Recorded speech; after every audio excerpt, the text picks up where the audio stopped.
சசோஹம் ஸ்வாஹா. தமிழ் மாதங்களில் ஆவணி மாதம் 5ஆம் மாதமாக வருகின்றது. கேரளத்தில் இதுவே முதல் மாதமாகவும் சிம்ம மாதமாகவும் உள்ளது. திருவோண நட்சத்திரத்தில் பௌர்ணமி நாள் வருவதால் இது சிரவண மாதம் என்றும் சிறப்பிக்கப்படுகிறது. மாதங்களுக்கு எல்லாம் அரசன் என்று இதற்கு பொருள். சிங்க மாதம், வேங்கை மாதம் என்ற பெயர்களும் ஆவணி மாதத்திற்கு உண்டு. தேடி வந்து வழிபட்டால் ஓடி வந்து வினைகள் தீர்க்கும் விநாயகப் பெருமானின் திரு அவதாரம் நிகழ்ந்ததும் இதே ஆவணி மாதத்தில்தான். மாதந்தோறும் விநாயகருக்கு உகந்த சதுர்த்தி தினம் வந்தாலும் இந்த மாதத்தில் அவர் அவதாரம் செய்த சதுர்த்தி மட்டுமே விநாயகர் சதுர்த்தி என்று சிறப்பித்து கொண்டாடப்படுகிறது. நிகழும் ஸ்ரீ மங்களகரமான குரோதி ஆண்டு ஆகஸ்ட் மாதம் 17ஆம் தேதி சனிக்கிழமை அன்று பூராடம் நட்சத்திரத்தில் திரையோதசி திதியில் பிரீத்தி நாமயோகத்தில் கௌளவம் கர்ணத்தில் சித்த யோகத்தில் சனி மகா பிரதோஷம் கூடிய நன்னாளில் இந்த மகத்தான ஆவணி மாதம் பிறக்கிறது. ஆவணி மாத கிரக நிலைகளை பார்க்கும் போது ரிஷப ராசியில் குரு பகவானும் செவ்வாய் பகவானும், கடக ராசியில் புதன் பகவானும், சிம்ம ராசியில் சூரிய பகவானும் சுக்கிர பகவானும் உள்ளனர். கன்னி ராசியில் கேது பகவானின் சஞ்சாரம் உள்ளது. கும்ப ராசியில் சனி பகவான் வக்ரத்தில் உள்ளார். ராகு பகவான் மீனராசி பயணம் செய்கிறார். இந்த மாதம் கிரகங்களின் பெயர்ச்சி என எடுத்துக்கொண்டால் ஆவணி மாதம் 10ஆம் தேதி செவ்வாய் பகவான் ரிஷப ராசியில் இருந்து மிதுன ராசிக்கும், சுக்கிர பகவான் சிம்ம ராசியில் இருந்து கன்னி ராசிக்கும் பெயர்ச்சி அடைகின்றனர். ஆவணி மாதம் 15ஆம் தேதி புதன் பகவான் கடகராசியில் இருந்து சிம்ம ராசிக்கு இடப்பெயர்ச்சி அடைகின்றார். இந்த கிரகங்களின் பெயர்ச்சி மற்றும் சிம்மத்தில் இணையும் சூரியன் புதன், கன்னி ராசியில் இணையும் கேது சுக்கிரன் ஆகிய கிரகங்களால் இந்த ஆவணி மாதத்தில் உங்கள் ராசிக்கு உண்டாகும் சுப பலன்கள் என்ன என்பதனையும், அசுப பலன் ஏற்படுமாயின் ராசிக்காரர்கள் செய்ய வேண்டிய பரிகாரம் என்ன, வழிபட வேண்டிய தெய்வம் யார் என்பதனை பற்றி விரிவாக காண்போம். உங்கள் வாழ்வில் வளமும் நலமும் செல்வ செழிப்பும் பெற்று வாழ்வில் உயரிய நிலையை அடைய எல்லாம் வல்ல எம்பெருமானை வேண்டி விரும்பி கேட்டுக்கொள்கிறேன். மேசராசி அன்பர்களே, இந்த மாதம் எல்லா காரியங்களும் அனுகூலமாகும். முக்கிய நபர்களின் சந்திப்பும் அவர்களால் உதவியும் கிடைக்கும். உடல் ஆரோக்கியம் பெறும். மனதில் தைரியம் கூடும். சுய நம்பிக்கை உண்டாகும். எடுத்த காரியங்களை செய்து முடிப்பதில் எதிர்பாராத திருப்பங்கள் ஏற்படும். தொழில் வியாபாரத்தில் முன்னேற்றமான வாய்ப்புகள் எதிரில் வந்து தோன்றும். வியாபாரம் தொடர்பான செலவுகள் கூடும். உத்தியோகத்தில் இருப்பவர்களுக்கு முக்கிய பொறுப்பு கிடைக்கலாம். செயல்திறன் அதிகரிக்கும். குடும்பத்தில் சந்தோஷம் உண்டாகும். பிரிந்து சென்ற குடும்ப உறுப்பினர் மீண்டும் வந்து சேரலாம். கணவன் மனைவிக்கு இடையே இருந்த மனஸ்தாபங்கள் நீங்கும். பிள்ளைகள் கல்வி பற்றிய சிந்தனைகள் அதிகரிக்கும். உறவினர்கள் மத்தியில் மரியாதை கூடும். பெண்களுக்கு எதிர்பாராத சந்திப்புகள் உண்டாகும். திடீர் செலவு உண்டாகலாம். கவனம் தேவை. முக்கிய பொறுப்புகள் கிடைக்கக்கூடும். மாணவர்களுக்கு கல்வியில் திருப்தியான நிலை காணப்படும்.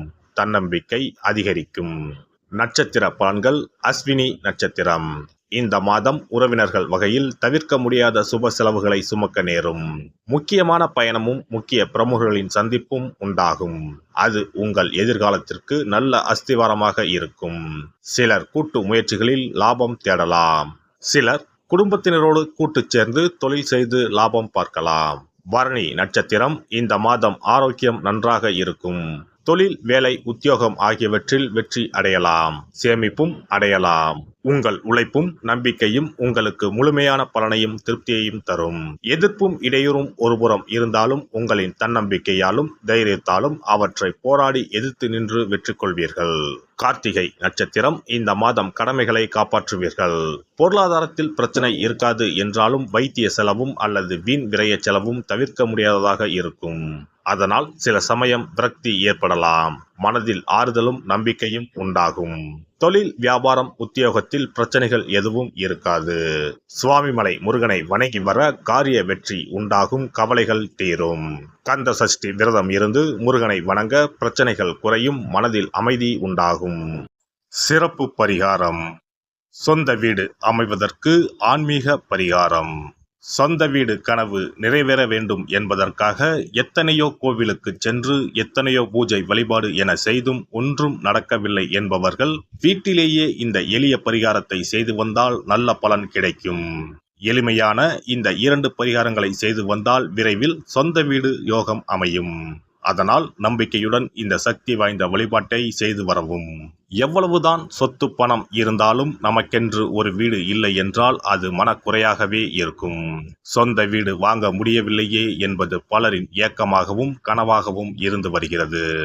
சொந்த வீடு வாங்க வேண்டும், வாங்கிய இடத்தில் விரைவில் வீடு கட்ட வேண்டும், ஏற்கனவே துவங்கியிருந்த வீட்டின் பணிகளை பணப்பற்றாக்குறையால் கட்டி முடிக்க முடியவில்லையே என்ற கவலையில் இருப்பவர்கள் ஏராளம். இப்படிப்பட்டவர்கள் வீட்டிலேயே எளிமையான 2 பரிகாரங்களை தொடர்ந்து செய்து வந்தாலே போதும்.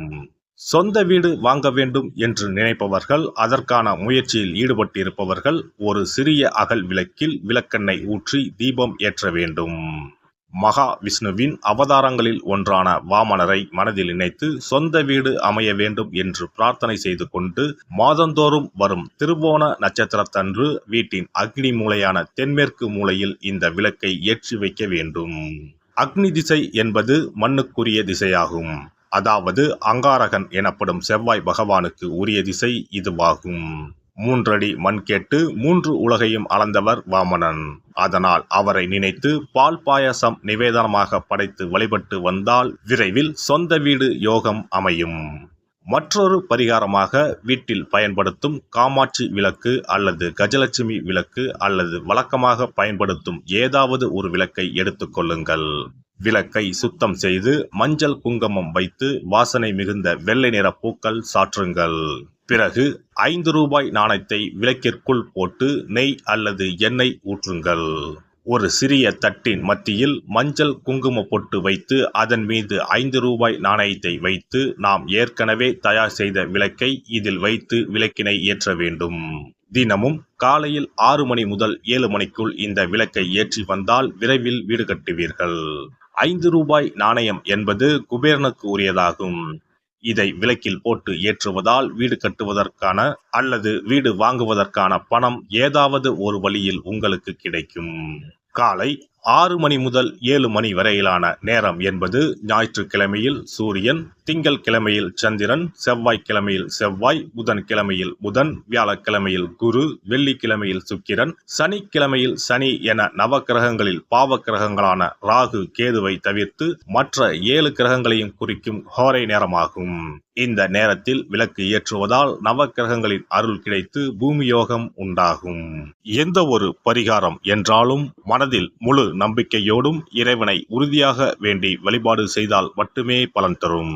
எளிமையான இந்த பரிகாரத்தை தொடர்ந்து செய்து பயன் பெறுங்கள். எல்லாம் வல்ல இறையருளால் நீங்களும் உங்கள் அன்பு குடும்பமும் உடல் நலம், நீலாயுள், நிறை செல்வம், உயர் புகழ், மெய்ஞானம் ஓங்கி வாழ்க வளமுடன்.